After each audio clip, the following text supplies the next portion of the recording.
So I have a common problem. Most people, or a lot of people, deal with it.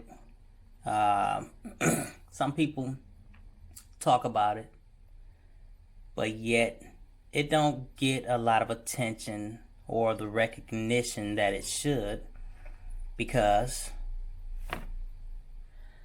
laws are not meant to benefit everyone. Um, I have a daughter, and I have not seen my daughter now in pretty much 8 years. The mother of my child has, like, literally, to the definition of kidnapped my daughter. My daughter will be turning 15 April 8th of 2023. Since my daughter has been kidnapped, I hadn't always been in a financial position to take my case to court. So,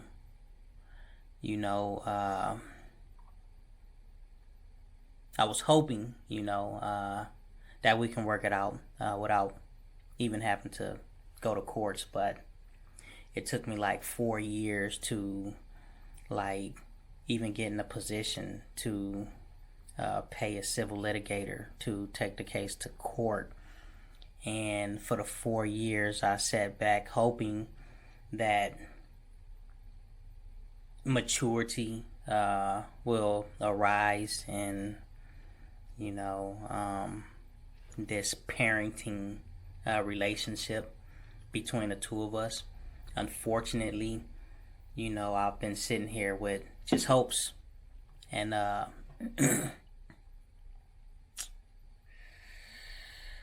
that's it. Just hopes. Just hopes that one day that the mother of my child would do the right thing and say, you know what? I understand that this relationship didn't work out between me and you for whatever reason, but I will not keep your daughter from you yet. It didn't happen. So I've been dealing with this family now for 8 years, trying to figure out, like, how do I get my daughter?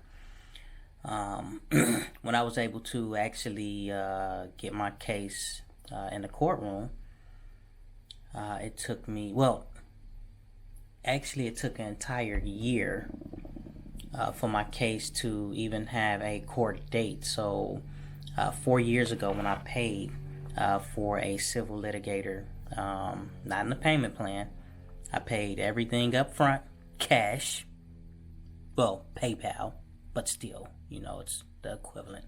I gave all the money up front, and it took my case literally like 13 months for me to actually get an actual court date. The first 13 months, I have no idea what was taking place, if anything. I don't have anything to show for it as far as anything filed in the courtroom, nothing. Like, I had to really push my lawyer in order to get something where I could visibly see it in the courtroom with a case being filed.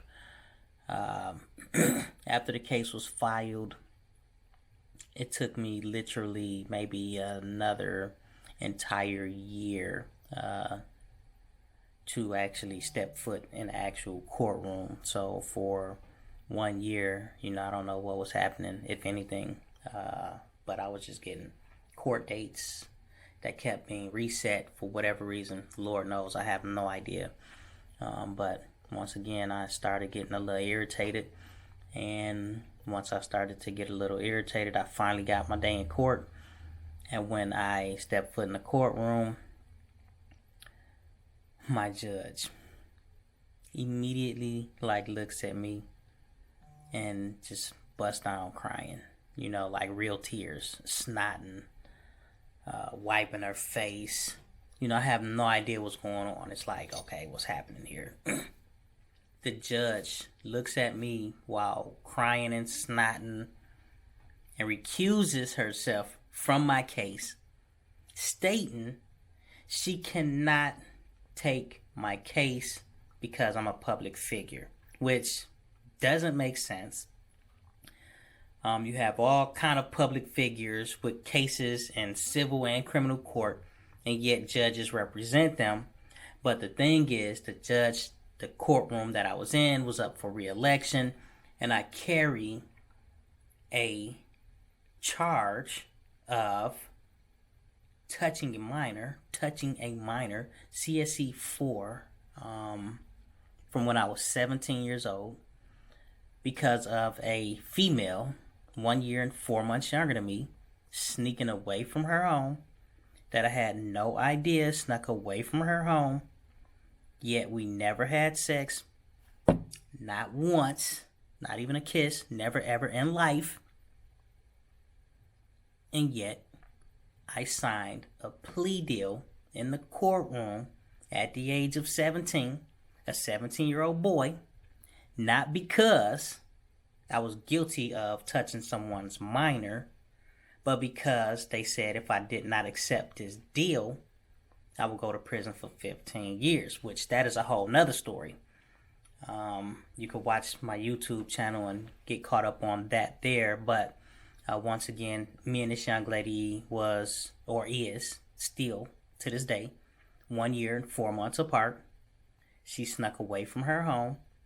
I had no idea she snuck away.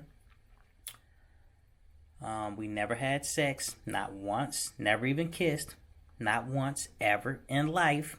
Yet I signed a plea deal again, not because of a mistake, but because they was dangling 15 years in front of my face as a 17-year-old boy, saying pretty much if I continuously tell the truth, I would go to prison for 15 years, and I couldn't imagine doing 24 hours. So as that 17-year-old boy, I signed that plea deal looking for leniency because I just couldn't imagine doing 24 hours. Okay. Fast forward, I have this baby mama, that will not allow me to see my kid. I have so me and my baby mama, we was actually married. Okay. We got a divorce. I did not attend the divorce. I believe, if I'm not mistaken, that when all of this took place, I was actually in prison about 14 years after this case that happened from when I was 17 on touching a minor with a female 1 year and 4 months younger than me. I had went to prison for failure to register for a case I shouldn't have never been in been on probation for anyway. I shouldn't have never been in the courtroom with this charge anyway, because we were both minors. Okay. Yet this baby mama of mine's, she used anything she can, to keep me away from my daughter. Like she tell people, oh, he's a sex offender, he's abusive, he abused me, which is all lies. Like, well, I'm on the registry, but I damn sure ain't nobody's sex offender. And I did not put my hands on the mother of my child. We have had our disputes, battles, fights. Things even got wild from time to time. But when you want to talk about abuse, believe me when I tell you the abusive party was certainly not me.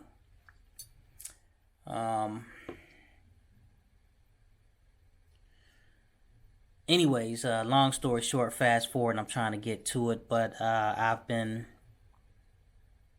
in this custody battle now for actually 4 years, and they have tried to serve this woman. They done took her papers. Oh, not to mention, I got a court order from the divorce decree giving me access to my daughter. And yet, even though the courts already grant me access She give me none. I get no access. I can't see my daughter on social media. I can't talk to my daughter on the phone. I can't have visitations with my daughter. Like, this baby mama of mine give me no access whatsoever, period. If I find my daughter on social media, the mother have this parental, some kind of deal on her phone to where the mother blocks me from my daughter's social media page. She didn't pull my daughter from school, where she homeschooled her. Like, she's not hidden. Like, I could pull up on her anytime I want, but I haven't, because I've been trying to allow the courts to do it the legal way, just to get her to court. They give her the papers, give her mama the papers, yet she never shows up to court. She never shows up to court. Nobody ever enforces her to come to court. They haven't violated her criminally for not coming to court. Won't give me access to my daughter. And I don't get it.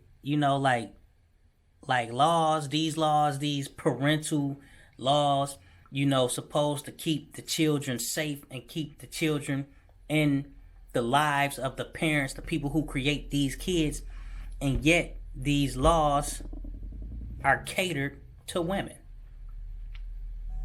And I'm not understanding something. So I just see the grandmother of my daughter, the mother of my baby mother, and I go over to the home where my daughter is often at, as well as the mother of my child.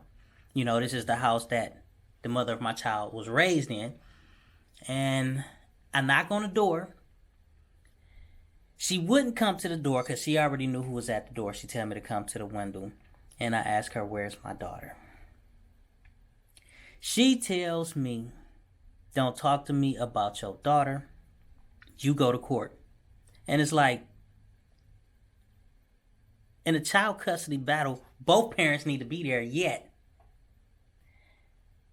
the mother of my child will not come to court, and nobody is willing or will not or can't enforce this woman to come to court for some strange reason. Even with a court order, she can still violate all the court orders and still no ramifications. So she tells me to go to court, which that's what I'm trying to do, go to court. But one party cannot go to court alone. And if one party do go to court alone, I thought they supposed to rule in your favor.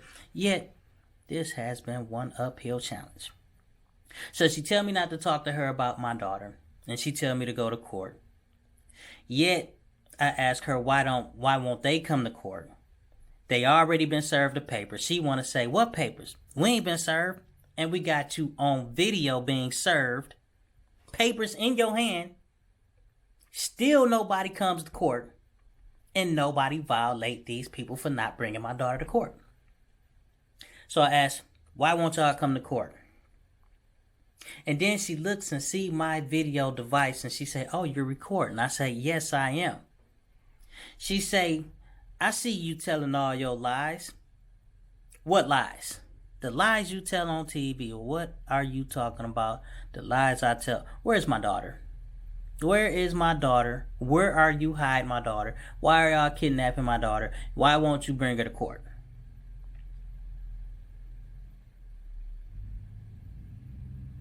She say,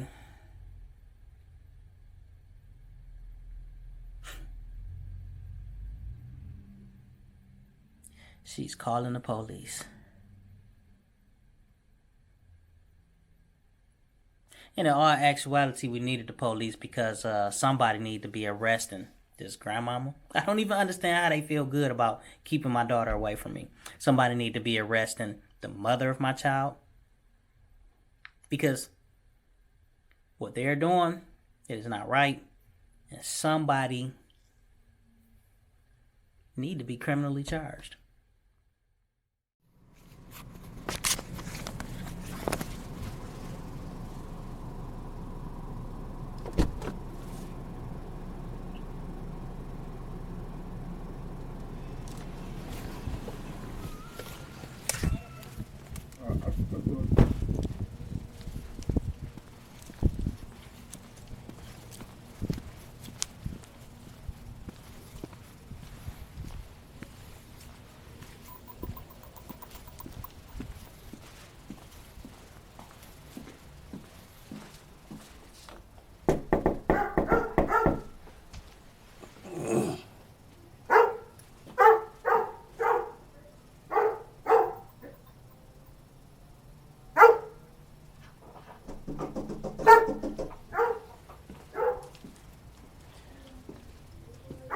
trying to figure out where's my daughter and why are y'all hiding her?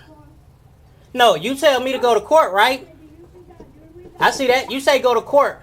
But then they come over here to give you papers so you can bring my daughter to court. I have a full video of you, Mirna. Look, you asked me to go to court, right? So come to court. Stop hiding my daughter. Like, why are you kidnapping my daughter? Why are you kidnapping my daughter? Why are you kidnapping my daughter? What happened? What happened? Did you? Good. So, where's my daughter? Where is my daughter, Mirna? And why are y'all kidnapping my daughter? Why? So go to court. But then when they bring you papers to come to court, you don't come to court, right? You don't go to court though, right? And what I lie about? About what?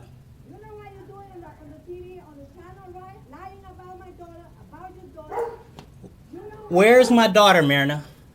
Where's my daughter? Okay, so go to court. They bring papers to go to court. Why won't y'all bring my daughter to court? Why are y'all not bringing my daughter to court? Why are you not bringing my daughter to court, Mirna? I am. Please do.